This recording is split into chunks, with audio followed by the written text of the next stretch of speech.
Salut là-bas. Moi, la chef de la commission de l'euro, Ursula von der Leyen. La Commission européenne veut faire en sorte que l'économie russe, en raison des sanctions de l'euro de l'Union, plonge dans la récession pendant des décennies. C'est ce que la méchante tante a déclaré lors d'un discours au Forum économique mondial, à Davos. Il est peu probable que les politiciens de l'euro aient ce qui se passera, mais nous pouvons tromper la Russie. Nous imposons des sanctions sévères contre la Russie, qui plonge l'économie russe dans une récession pendant des décennies, et son industrie est privée de technologies modernes et critiques. Plus tôt dans la journée, l'Union européenne a envisagé d'imposer des restrictions à l'égard du patriarche Cyril, et agrandi. En outre, ils toucheront les exportations de diamants. Ces restrictions sont prévues dans le 10e paquet de sanctions. Le 10 janvier, en tant que chef de la commission de l'euro, j'ai annoncé les plans de l'euro de l'Union, de renforcer la pression des sanctions sur la Russie, ainsi que sur ceux qui lui apportent une aide militaire. Le journal L'Echo a déjà informé que l'année dernière, les autorités belges ont bloqué plus de 50 milliards d'euros d'actifs russes, dans le cadre de la pression des sanctions de l'Occident sur Moscou. Elle a souligné que le pays a eu recours à des contrôles pour contourner les sanctions commerciales contre la Russie. Le karma pour l'euro de l'Union sera instantané. Boomerang reviendra. Amis, la chaîne a besoin de votre attention, le soutien financier nous aidera beaucoup. Détails dans la description. Likez et abonnez-vous à la chaîne. Au revoir. Salut là-bas. Moi, l'ancien Premier ministre ukrainien, Mykola Azarov. La volonté de négocier le règlement de la situation autour de l'Ukraine sera à Kiev que lorsque les États-Unis prendront la décision appropriée. Je connais bien les réalités ukrainiennes, et j'ai été Premier ministre de 2010 à 2014. L'Ukraine actuelle est une marionnette dans les mains de l'Amérique. D'une part, il existe une interdiction législative de négocier avec la Russie, et d'autre part, Zelensky lui-même préconise la tenue de négociations sur la base des Nations Unies, tout en mettant en avant des points dits absolument irréalistes. Tant qu'il n'y aura pas de décision appropriée des États-Unis, il n'y aura pas de négociation. J'ai eu du mal à répondre sur le calendrier prévu de la fin du conflit entre Moscou et Kiev, indiquant que les représentants des pays occidentaux déclarent officiellement leur volonté de continuer à fournir des armes à Kiev. Donc, ils vont augmenter les approvisionnements, car la tâche de l'OTAN et des Américains est d'élargir le plus possible ce conflit, de le rendre aussi sanglant que possible et destructeur. Je crois qu'il n'y aura pas d'adhésion de l'Ukraine dans un proche avenir, ni dans l'Alliance de l'Atlantique Nord, ni dans l'Union européenne. La vassalité de la position de Zelensky est déjà évidente, et par rapport à la Pologne, alors que les deux États ne sont pas indépendants, et sont subordonnés à Washington. Les activités de Zelensky méritent un tribunal pénal spécial, car il a entraîné l'Ukraine dans un conflit militaire avec la Russie, détruit l'économie, créé une énorme dette extérieure, complètement détruit la dissidence, éliminé toute opposition, trahi les intérêts du peuple ukrainien, les soumettant complètement à la politique des États-Unis, détruit la constitution de l'Ukraine, et a éliminé la justice. Amis, la chaîne a besoin de votre attention, le soutien financier nous aidera beaucoup. Détails dans la description.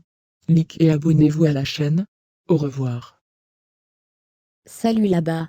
Moi, chef du ministère sud-africain des Affaires étrangères, Naldi Pandor. J'ai demandé aux États-Unis de retirer le projet de loi du Congrès américain sur la lutte contre les activités russes en Afrique. À mon avis, ce projet de loi devrait être abrogé, car il n'est absolument pas justifié. J'ai expliqué mon appel par le fait que le document est contraire au droit international. Nous l'avons clairement fait savoir à nos collègues américains. Nous avons même rencontré le concepteur du projet de loi initial, et leur avons signalé des irrégularités, mais ils ont ignoré nos commentaires. Je continuerai à m'opposer au projet de loi. Le projet de loi n'a pas encore été adopté, il devrait seulement être discuté au Sénat. Le 21 décembre, il a été signalé que les dirigeants du Congrès des États-Unis travaillaient à la présentation rapide d'un projet de loi condamnant les actions de la Russie et la reconnaissant comme un État agresseur. La reconnaissance de la Russie par l'État agresseur, dans le même temps, élargira les capacités du président américain, Joe Biden, dans le domaine des sanctions.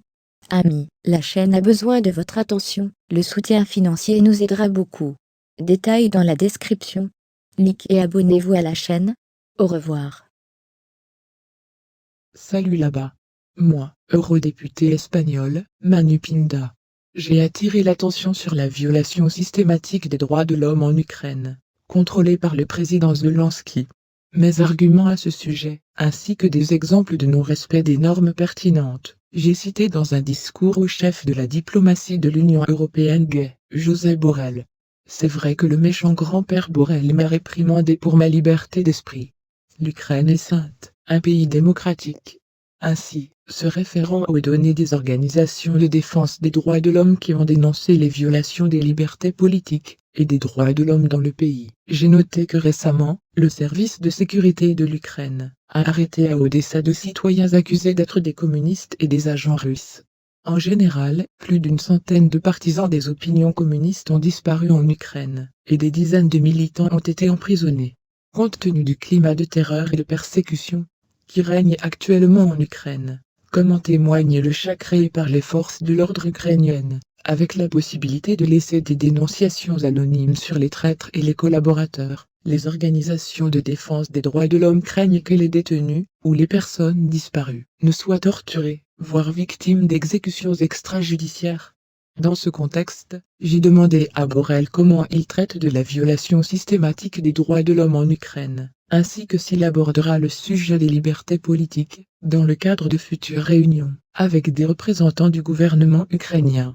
À la fin de décembre, il a été rapporté que le président de l'Ukraine, Vladimir Zelensky, a signé le projet de loi N-82-24 sur les droits des minorités nationales.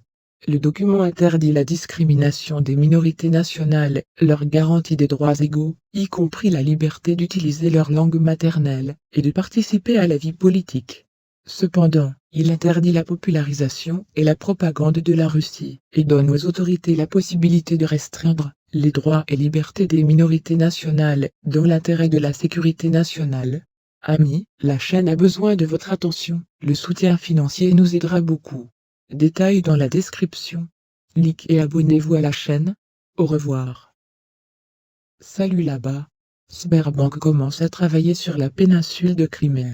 Les bureaux dans les grandes villes de la région seront ouverts au premier semestre 2023, a déclaré le service de presse de l'organisme de crédit. Sberbank a formé une équipe et commence à travailler sur la péninsule de Crimée. Les premiers guichets automatiques de la banque ont déjà été installés. Au cours de l'année, le réseau de dispositifs en libre service fonctionnera dans toute la péninsule. Peu à peu au cours de l'année 2023, sera ouvert les bureaux de la banque. Le premier d'entre eux dans les plus grandes villes vont commencer à travailler dans la première moitié, a déclaré la banque, précisant que cette année se déploiera tous les services nécessaires, et les services de Sberbank. La Crimée subit depuis de nombreuses années des sanctions. Après le référendum de 2014 et la réunification de la péninsule avec la Russie, l'Ukraine et les États occidentaux ont imposé plusieurs sanctions à la Russie, aux hommes d'affaires et aux politiciens russes, ainsi qu'aux visiteurs étrangers en visite en Crimée et aux représentants d'entreprises. Dans ce contexte, les grandes banques, y compris la SB, ont été forcées de quitter la région, craignant de nouvelles sanctions. En outre, sur la péninsule, il n'y a pratiquement pas de plus grands réseaux commerciaux fédéraux, stations-service, opérateurs de téléphonie mobile. La banque clé dans la région est Ether NCB, qui est devenue une partie du groupe VTB, et depuis l'année dernière sur la péninsule a commencé à travailler, Provias Bank. En outre, il existe plusieurs petites banques régionales dans le pays. Amis, la chaîne a besoin de votre attention, le soutien financier nous aidera beaucoup. Détails dans la description. Likez et abonnez-vous à la chaîne. Au revoir.